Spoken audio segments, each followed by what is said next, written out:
Bienvenue à la confrontation des idées. Aujourd'hui, on va se pencher sur 4 textes, 4 pièces d'un puzzle assez fascinant qui ont été rédigés sur plusieurs siècles.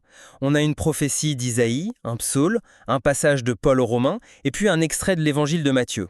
Et toutes, elles parlent d'une figure centrale, le Messie. Oui, et la grande question qui se pose tout de suite, c'est de savoir comment ces pièces s'assemblent. Est-ce qu'elles forment une image, disons, unique et cohérente, qui aurait été dessinée dès le départ? L'image d'un roi promis qui apportera la justice?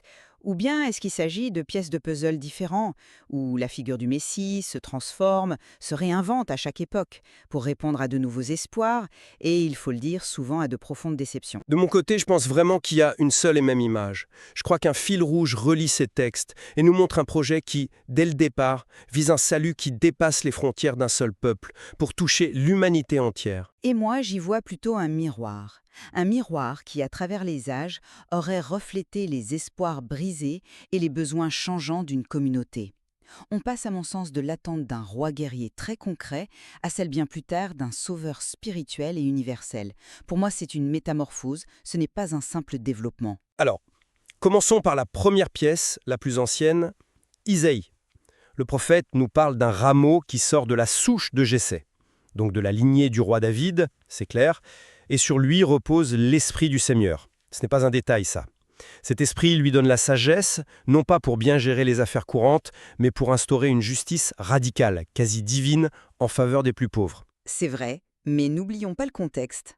On est au 8e siècle avant notre ère. Le royaume est menacé. Cette prophétie, c'est d'abord et avant tout un message d'espoir politique, très terrestre. Le langage est celui du pouvoir. Ce roi frappera le pays, il fera mourir le méchant. On est quand même loin d'une simple figure spirituelle. C'est un chef d'État idéal, oui, j'en conviens, mais un chef d'État qui exerce un pouvoir très concret. Je vous l'accorde, le contexte politique est important. Mais je crois que vous sous-estimez la portée du texte, même à l'origine. La prophétie, elle culmine dans cette image incroyable, la fable des animaux. Le loup qui habite avec l'agneau, le léopard couché près du chevreau. Ça, ce n'est pas le résultat d'une bonne politique de sécurité intérieure. C'est une harmonie cosmique, une réconciliation avec la création elle-même. Et Isaïe nous en donne la clé. Cette paix adviendra, car la connaissance du Seigneur remplira le pays. La source de cette transformation est bien spirituelle. Pour décrire les conséquences d'un règne parfaitement juste. Un royaume si bien gouverné que la paix y est en effet absolue. Mais la cause première, ça reste l'action du roi Ju. Il jugera les petits avec justice, il se prononcera en faveur des humbles. Ce sont des actes de gouvernance. La spiritualité est une conséquence de la justice politique et non sa cause. D'ailleurs, l'histoire nous montre que cette attente d'un roi parfait a été déçue. Et c'est cette déception qui, à mon sens, va absolument tout changer. C'est justement là que le psaume 71 devient intéressant. Il reprend cette prière pour un roi juste, mais il élargit la perspective de manière spectaculaire.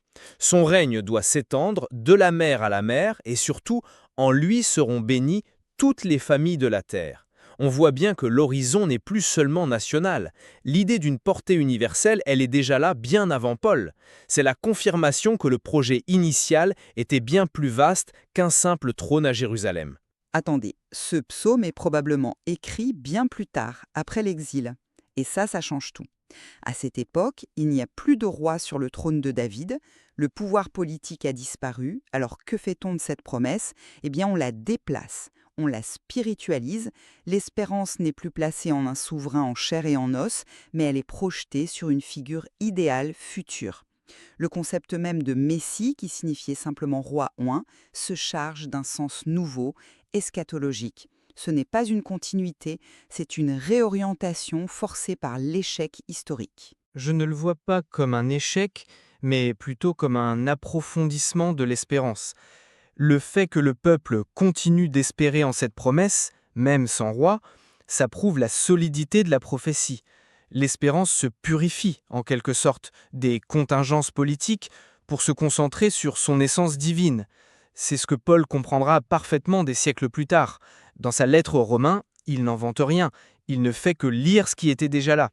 Il dit tout ce qui a été écrit à l'avance l'a été pour nous instruire afin que nous ayons l'espérance. Pour lui, la ligne est directe, c'est évident. Je ne pense pas que Paul soit un simple archiviste qui classe des prophéties. c'est un architecte. Il prend les briques du passé, les promesses, les textes, et il construit quelque chose de nouveau pour abriter sa communauté de Rome. Une communauté qui, rappelons-le, est divisée entre juifs et non-juifs. Il a besoin de prouver que le Messie est pour tout le monde. Alors il relie Isaïe et les psaumes avec cet objectif précis en tête. C'est une réinterprétation créative, une construction théologique géniale, je suis d'accord, mais pas le déroulement d'un plan préétabli. Mais cette universalité est déjà dans les textes qu'il cite. Il ne la plaque pas dessus, il la révèle. Et c'est là qu'arrive notre dernière pièce du puzzle. Jean-Baptiste, dans l'évangile de Matthieu.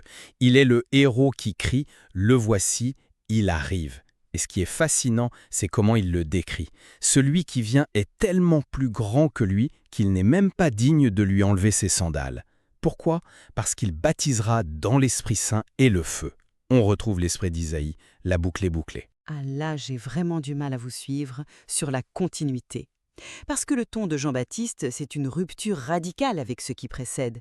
Chez Isaïe, on a une vision de paix, d'attraction universelle, les nations la chercheront. C'est une promesse lumineuse, positive. Chez Jean-Baptiste, l'ambiance n'est pas du tout la même. C'est un discours d'une violence inouïe, engeance de vipère, qui vous a appris à fuir la colère qui vient. Il parle d'une cognée déjà à la racine des arbres, prête à couper. Ce n'est plus une invitation, c'est un ultimatum. Mais ne pensez-vous pas que la violence est déjà présente chez Isaïe quand il dit que le Messie fera mourir le méchant? Ce n'est pas exactement une image pacifique. Le jugement est au cœur de la mission messianique dès le début. Jean-Baptiste ne fait que souligner l'urgence et la radicalité de ce jugement parce qu'il est imminent. Pour que la paix du loup et de l'agneau s'installe, il faut bien d'abord nettoyer la maison. C'est ce que signifie l'image du tri, le bon grain dans la grange et la paille brûlée au feu. C'est une tentative d'harmonisation, mais je ne suis pas convaincue. Le méchant chez Isaïe, c'est l'oppresseur, c'est l'ennemi politique.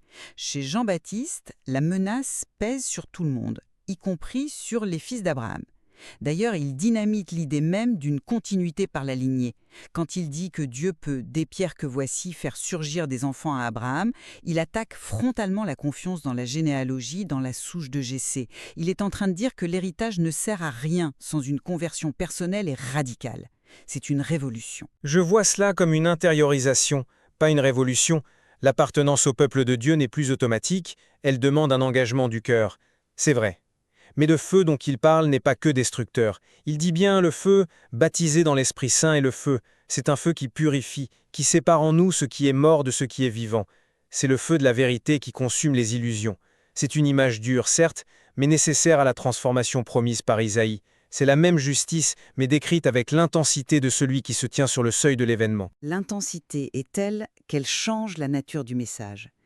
Ce qui me fascine chez Jean-Baptiste, c'est cette urgence, cette tension presque palpable. On sent que pour lui, le jugement, ce n'est pas une idée abstraite, c'est pour demain.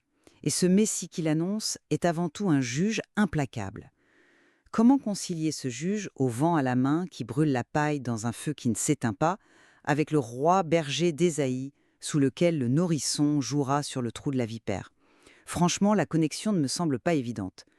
On a l'impression de lire le scénario d'un film apocalyptique après avoir lu un conte utopique. Et pourtant, les deux sont des figures de justice. L'un comme l'autre viennent pour mettre fin à un monde d'injustice.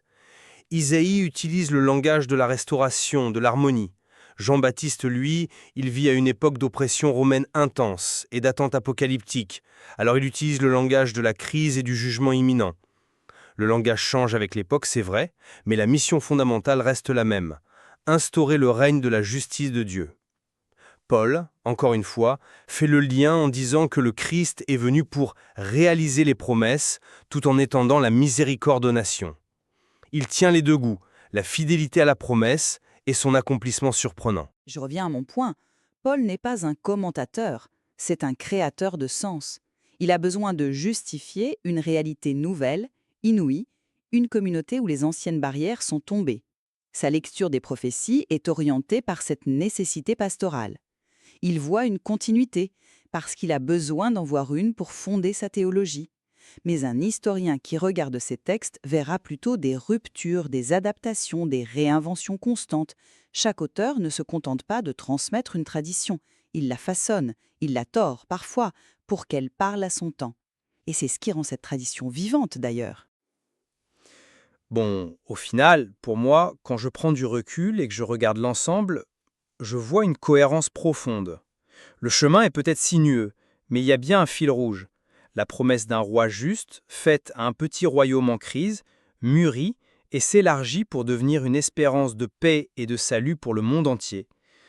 Le Messie annoncé est à la fois roi, juge et source de l'esprit.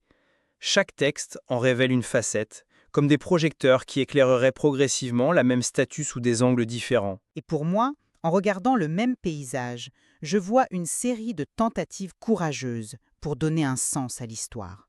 Une espérance politique née d'un besoin concret s'est transformée en une espérance spirituelle face à l'échec politique.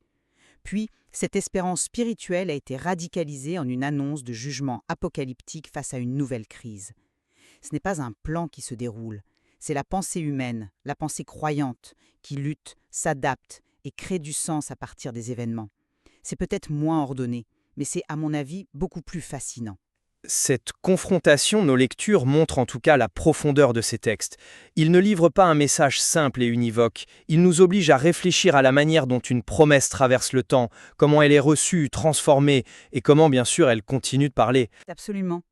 Et ce dialogue entre la fidélité à une tradition et la nécessité de la réinterpréter pour qu'elle reste vivante, c'est peut-être ça le véritable cœur du sujet.